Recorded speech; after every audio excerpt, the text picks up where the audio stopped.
Senator, I hope we can look at a number of years of service here, if you don't mind. Sure. The leap from mayor of Chattanooga to the U.S. Senate was quite a jump. What do you remember as some of the challenges of your early days in the Senate?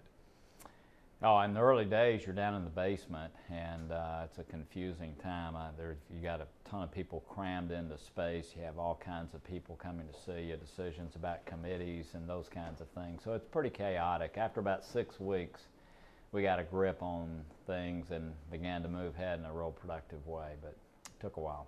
How did you manage your rise from the mayor of the city of Chattanooga to the chairman of the Senate Foreign Relations Committee? Was that a goal when you went in, or did it just seem to fit your base of knowledge? Well, as you know, I mean, I used to build shopping centers around the country, and then I was mayor of a city. I served as commissioner of finance for our state also, but I really didn't have a background in foreign relations and foreign policy, and I went on the committee just to be a better senator for people here in Tennessee, and I camped on it, meaning I stayed on it. I traveled extensively. I've been to 78 or 9 countries on behalf of you and others, many of those countries over and over again, and I just learned the material, and as time went on, became the most senior person and became chairman, so it's been quite a run. The role as senator is so different in a way from the role of representative, in the sense that you're not specifically districted, you're representing the whole state. How often, when dealing with especially international affairs like that, did the state of Tennessee, the people of Tennessee, factor into your thoughts, your decisions, or is it more of just doing the right thing because the people have sent you there? Yeah, it really is just doing the right thing. You know, I've heard people have written dissertations about the fact that if you serve, especially as chairman of the Foreign Relations Committee, it can make you less popular in the state.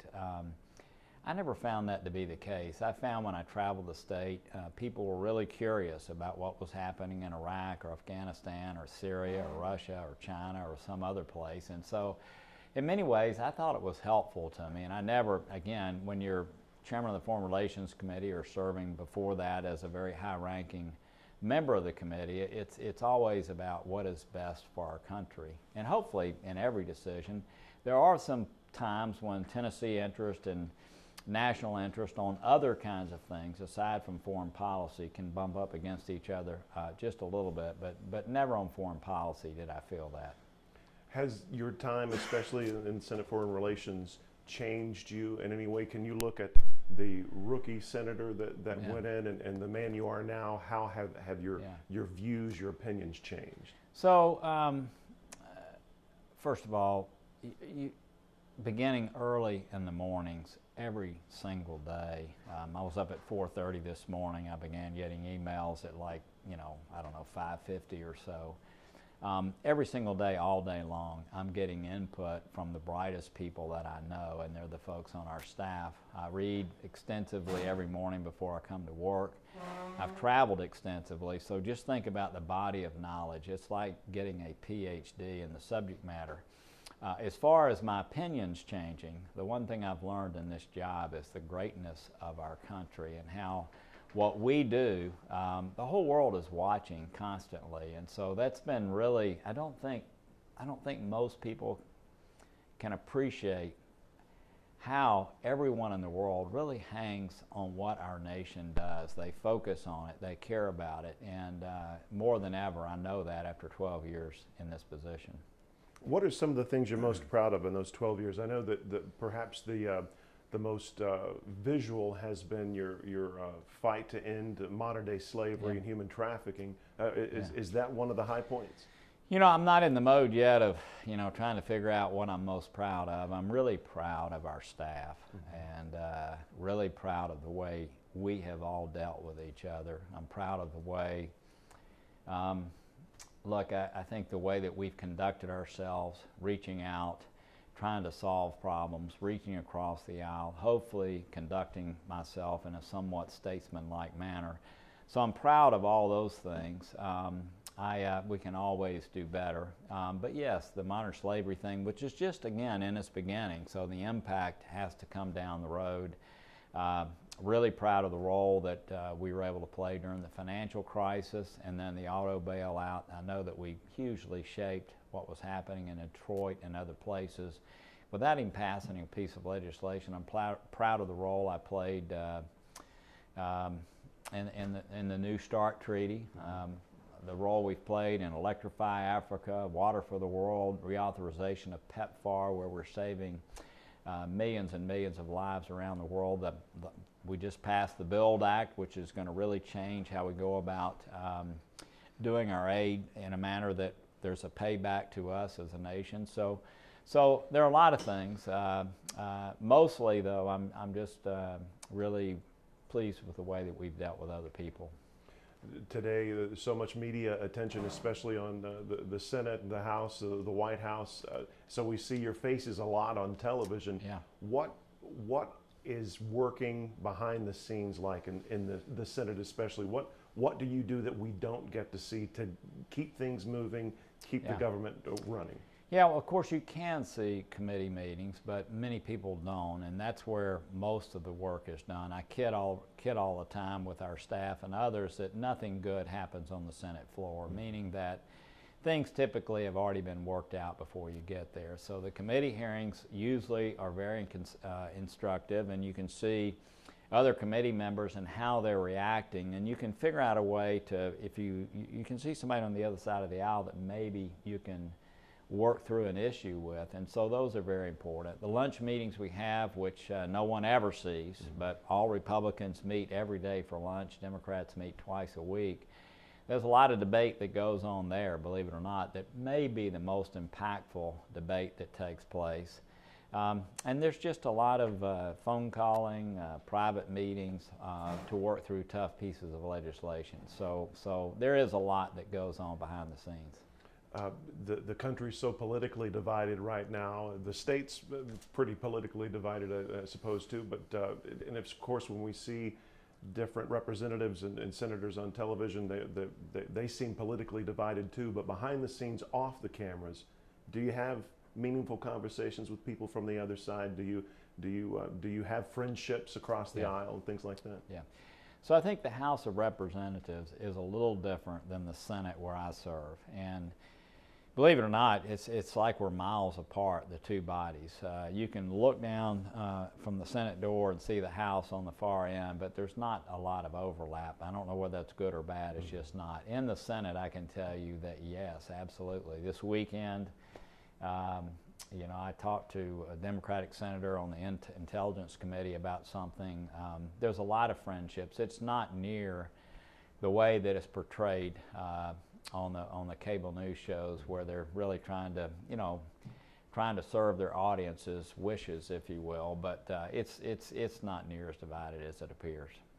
Pick your brain a little bit on some international issues here and see what you can project into the future as you step away. How are things going to play out in our relationship with Saudi Arabia now that it's pretty much been determined that the prince is responsible for the murder of the journalist? Well, we're putting tremendous pressure ourselves. I'm chairman of the committee, as you know. The ranking member and I, along with everyone on the committee but one person, began the Magnitsky process, which says they have to determine who's responsible and hopefully sanction people who are responsible. This week they say they're coming out with their report. We're looking at ways to apply additional pressure if the Crown Prince himself is not named. But look, it's had a huge effect. I was telling somebody the other day that it may have a huge effect on the war in Yemen, because as you know, senators can block arms sales. There's a privileged procedure that somebody can call, and there's an automatic vote on an arms sale. My guess is right now it'd be very difficult for any arms to be sold to Saudi Arabia. So that in itself could affect certainly the relationship. And what you saw immediately after the hue and cry, if you will, from Congress was the administration trying to figure out a way to end the war in Yemen through a negotiated settlement. So I think they see the writing on the wall. It is going to change our relationship. We've had a long-standing relationship with Saudi Arabia for decades, but you just cannot have a 33-year-old crown prince going around killing journalists. He's made some other rookie mistakes like the blockade on Qatar. He arrested the Prime Minister of Lebanon, Hariri, a friend of mine. So he's just, he's a little bit out of control right now, and we need to figure out a way to both maintain a civil relationship with him, but also make sure we end the way he's conducting himself. In our long relationship with Saudi Arabia, we've never had an ambassador. Is General Abizaid going to be approved? No, I think he will. I don't think there'll be any pushback on him at all. So, unfortunately, that's going to happen. That probably happens in the first quarter of this next year. But because once someone's nominated, there's a long process through OGE that takes for a while. So my guess is it'll be the first quarter before he's confirmed. How about North Korea? Are relations thawing, or is it just kind of a show for the North Korean leader to give the appearance that he wants to be part of the world community? Yeah. So I think my sense is he truly recognizes that the economic model they have is not going to work.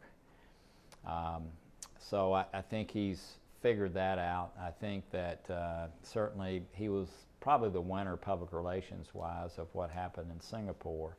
But it has opened a door for discussions. The envoy, former Ford executive, to me is very impressive.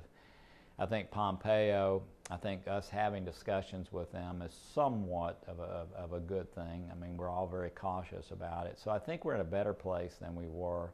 Some of the missile testing has ended, but a lot of people think, well, they tested and now they know what they have works, and so that's no longer necessary. But you'd have to say that we're a little bit more optimistic than maybe we would have been a year or so ago. The flip side is we know they're still carrying out activities. And so, this has happened time and time again through multiple administrations where you think you have a breakthrough and then nothing ever happens. Does Secretary Pompeo's background aid in what he's doing now as the Secretary of State? Yeah, he was first in his class at West Point. He patrolled the Iron Curtain as an infantry person in the Army. He was, an okay congressman probably from Kansas, but I think his term as the CIA director for 15 months was tremendously helpful to him, and I think he's really matured, and I personally have a lot of faith in his abilities, and he's very focused, he's very effective and efficient with his time. He channels the president, which very few people do, so I mean he's in a very unique place, he really is, to be able to be constructive. How about Iran? Will the renewed sanctions against that country bring its leaders to heel, or at least back to a negotiating table of sorts, or do you think it's a mistake? Yeah. So, we opposed the agreement and led the opposition to it. Once it was in place and everything had been put together, we had hoped, after seeing what President Trump said during his campaign, there'd be a renegotiation that would be good to solve some of the problems. One of the big problems with the Iran agreement was it had a sunset provision in it, and after 10 years, regardless of what people say that negotiated it, they really were off and running again. They were able to do a lot of research and development during that 10-year period, which put them in a much better place. And so, we made progress, we meaning the administration leading this, but our office working very closely with them made a lot of progress with the United Kingdom and with France. But Angela Merkel in Germany just would not agree to change that sunset provision. And so the president did what I knew he was going to do without that provision being agreed to. And so now we're out of the agreement and we're reapplying sanctions. Honestly, because there had been such a lack of investment in Iran in the period of time between the agreement and when this all occurred, I'm not sure we won't end up in a better place because not much investment occurred, and now very little is occurring. We've got their oil down to 1.2 million barrels, so it's really crimping them. Inflation is running rampant, and I hope that what the administration will do is be able to focus on an end goal with Iran that keeps them from having nuclear weapons. Are the people there still hungry for revolution or new leadership, or can you take a temperature check over there? Look, there was some uprisings that took place, as you know, throughout the country. it's hard to determine sometimes whether those are spontaneous or others may have helped, create those. But look, there's no question that people there, the quality of life is not what they would have expected, especially since the Iran agreement itself was touted as that thing that was going to so they never saw the economic growth, as I mentioned earlier, that they expected. So already the citizenry was unhappy with the outcome. But I do think the administration there, the regime and the elected officials are under a lot of pressure right now. Will the tariffs work against China? Will the trade war bring them to renegotiate, it's certainly hurting the auto industry, among other things? Yeah, so I think what the administration has done with tariffs is really misguided. They've used something called the National Security Waiver and what's called the 1974 Trade Act. And they've used so improperly, in my opinion. It's been an abuse of their authority. And so what they're doing is they're putting steel and aluminum tariffs on our friends, Canada and Mexico, along with the European Union.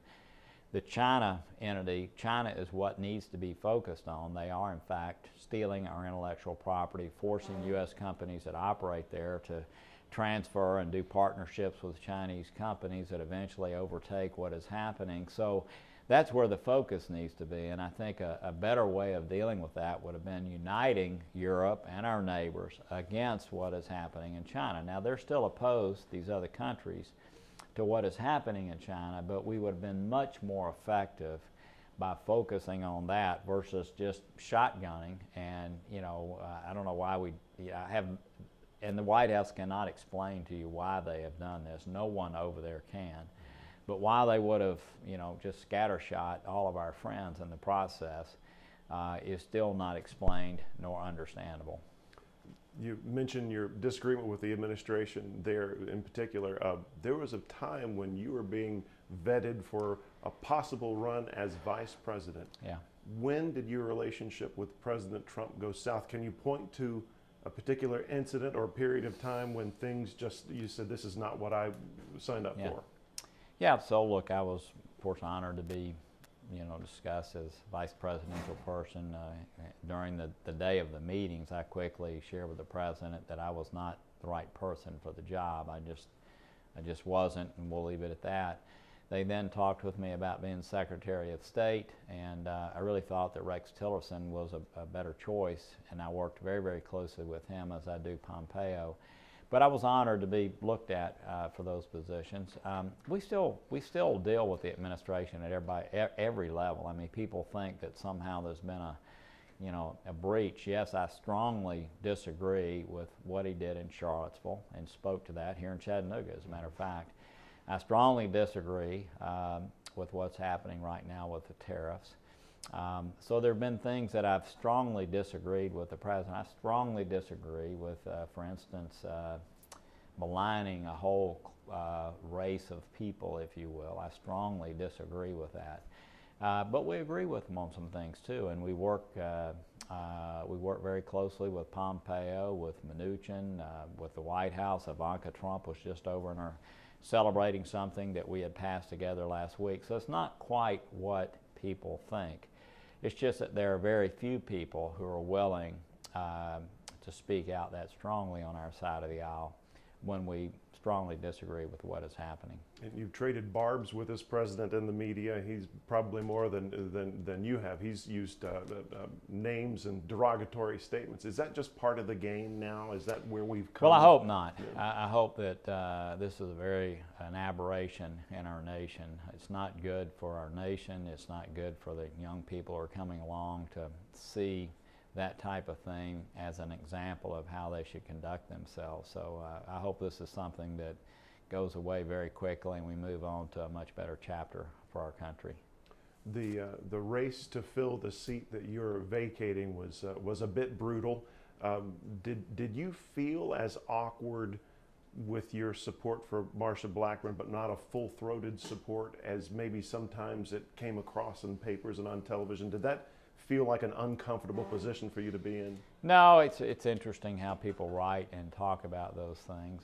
Once it was known that she was going to be the Republican nominee, I immediately endorsed and sent the maximum contribution. I did a public event, as you know, with her here in town on modern slavery, but also was not going to go out and campaign against a friend. I mean, Governor Bredesen and I, probably in our state, is one of my closest political friends. We built Enterprise South together here in town, which hugely benefited our citizens. Many of the meetings to get the most important meetings to get Volkswagen here were at my home here in Chattanooga with the governor and with Volkswagen. He and I worked together to bring the Titans to our state when I was Commissioner of Finance. So I wasn't about to go out and campaign against, but I was more than glad to endorse our nominee, and we've worked closely with them since the election to make sure the transition goes smoothly. So no, it has not been awkward, but of course, just by acting in a civil way, if you will, I think it created controversy. That's a product of the times as well, That's right. isn't it? That's right. That brutal race, Governor Bredesen was a very popular governor. He appealed to people on both sides of the aisle. Do you think the mudslinging in the campaign for Senate did anything to diminish his legacy? Oh, I don't know. I don't see a lot of, I'm in Washington Right. A big part of the time, and don't see a lot of the commercials that are run. I understand it got pretty nasty, but I don't think so. I don't think so. I think that, again, I think both, I think Senator Blackburn is going to be able to move on and serve, hopefully with distinction as a senator, and I think he can still be proud of the legacy he had here as governor, and I think in 3 or 4 months people mostly forget about those kind of things. It is, I don't think I think it just continues to get, these races continue to get more and more negative, and people, constantly say, well, they're not going to run negative ads, but at the end of the day, I think people feel like that maybe they work. So. The senator-elect's views are to the right of yours, you being a more moderate, and she considering herself a Tea Party representative of the Tea Party. Yeah. How does that affect your transition, that you have kind of differing views or a different way of going about things? Does that affect the transition process? Not in any way. Look, I ran, 12 years ago. I told people I couldn't imagine serving more than 2 terms. It was tempting because of the stature we've ended up having in the Senate, the staff and others pressing you to stay. But, I had my 12 years to do the best that I possibly could, and this is, no, I mean, somebody's going to come behind you and have maybe a slightly different set of viewpoints, but that's just the way it works, and it hasn't affected the transition at all. I have to applaud them actually for the way they've worked with us in the transition. They're keeping a lot of our really key people that serve the state, especially our caseworkers who've become so relied upon by people across our state. So no, I'm very happy with the way the transition is going. So you set out from the beginning thinking 2 terms is what I want to do if I can, and so you not seeking another term in office is not the product of disagreement with the White House or with the timbre of the country or anything like that. It's what you set out to do. Yeah, and it's been somewhat frustrating that there's some narrative that's different than that. Go back and look. I think y'all may have interviewed me during that time in Washington when it all happened. Y'all had other people, I think, feeding you, but no, it was simply us doing what we said we were going to do on the front end. Again, there is the temptation to stay, but had I run again, the president, I'm sure, would have endorsed me, and there was just no issue there. But I had no, I think maybe one person that no one in the state had ever heard of that had said they were going to run against me. So it might have been the easiest race I ever ran, but it just seemed like the right thing to do, and I'm glad we did what we set out to do in the beginning. So. In the last couple of days, you've described this period post-election as peaceful. Does it still hold true that these weeks are going to be peaceful? Do you look back with any regrets, or have you not gotten to that part yet? we had some really meaningful things happen over the last couple of weeks, and it does create a sentimental feeling. I mean, I think I just did an event in Delaware on Friday with Chris Coons, who I've worked so much with on issues in Africa and other places. We had something, as I mentioned, with the White House in our Foreign Relations Committee room that celebrated the passage of the BUILD Act, and some of that does create, look, I'm a human being, it creates some sentimental feelings. I have not had a single pang of, gosh, I wish I had run again, not one. We are, anticipating, what the future is right now. I don't know what that is today. So, anytime you have a transition, obviously it creates some anticipation and expectations. But no, I'm very at peace with the decision that's been made, and thankful to the people of our state that they've allowed me to serve. Is your family ecstatic that they're going to get you back? Well, I've stayed in really close touch with our family throughout. I think Elizabeth went through this thing of, being ecstatic that I was coming back, and then I think she realized, oh, wait a minute, he's coming back. So, we had this routine of me being gone most of the week, coming back on weekends, except when I was in the Middle East or someplace. But yeah, I mean, I think people, I think change.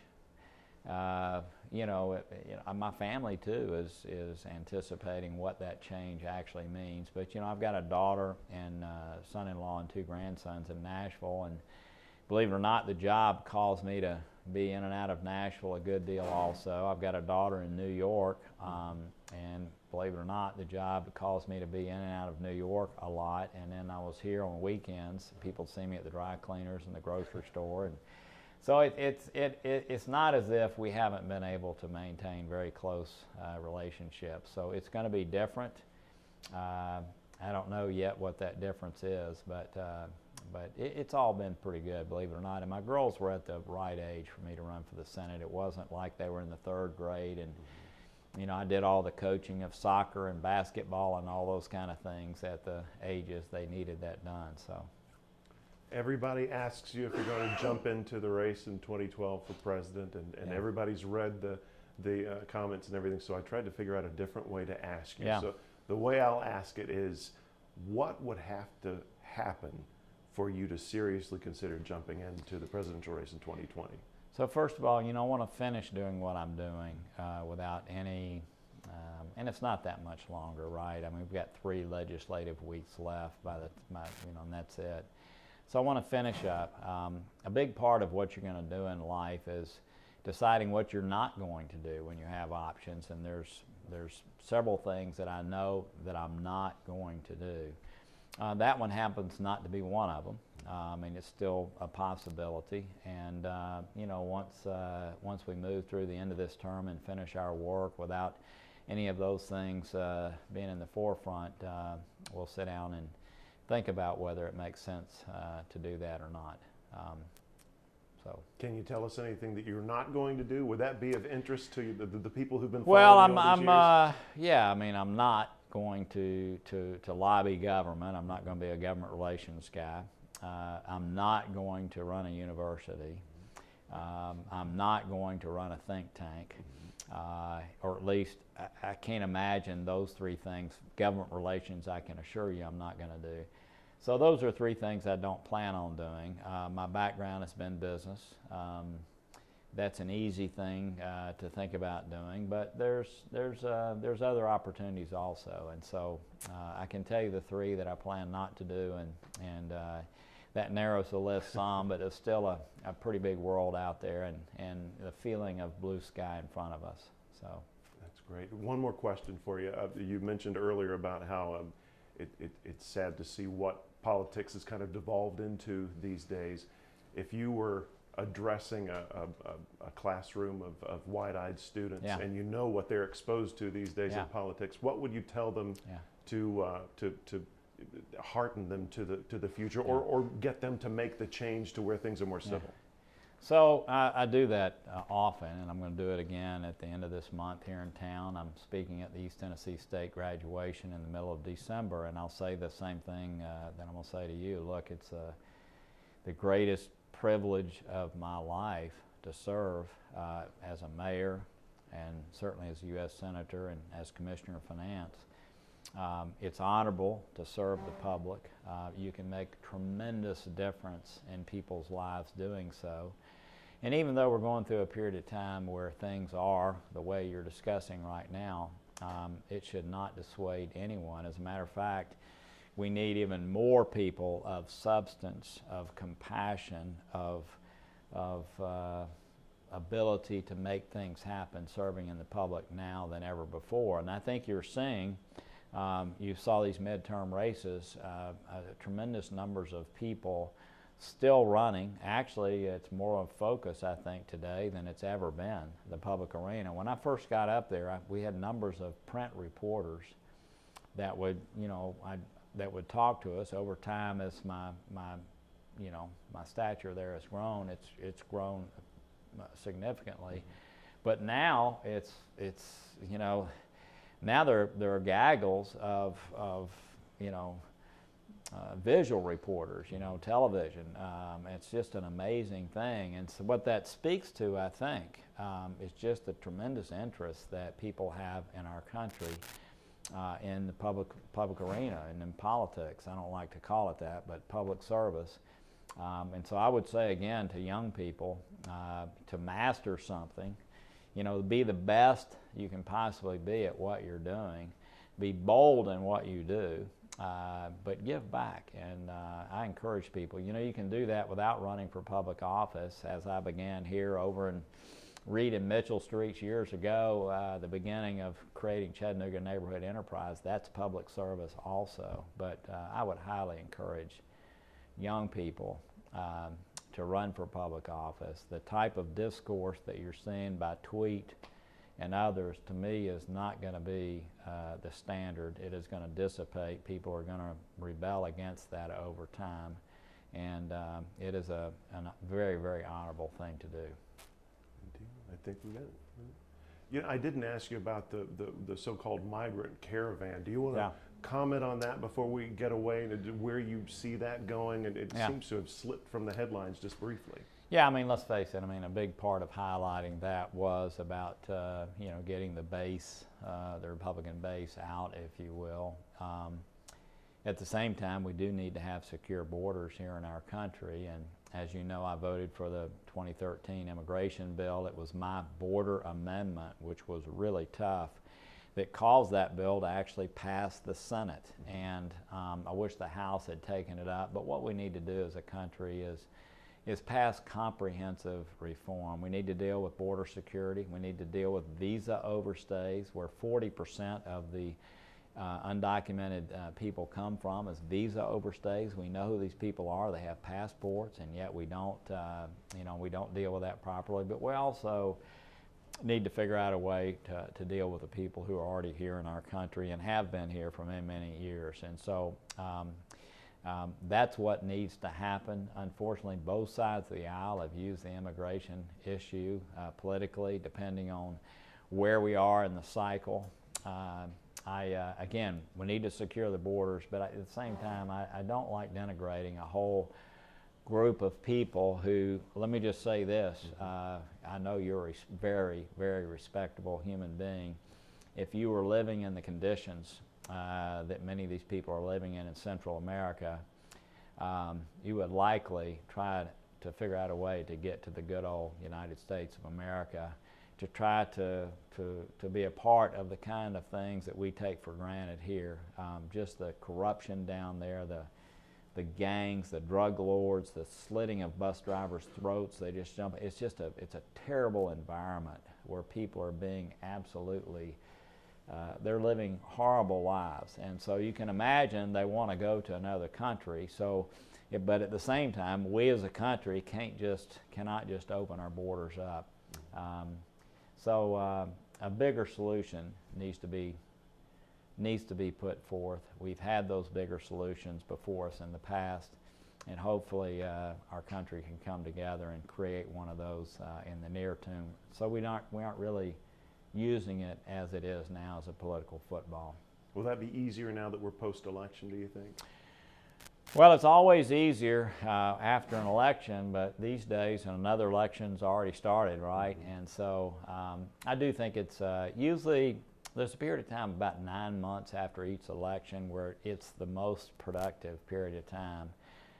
So hopefully, and by the way, the best way to solve problems is when you have divided government.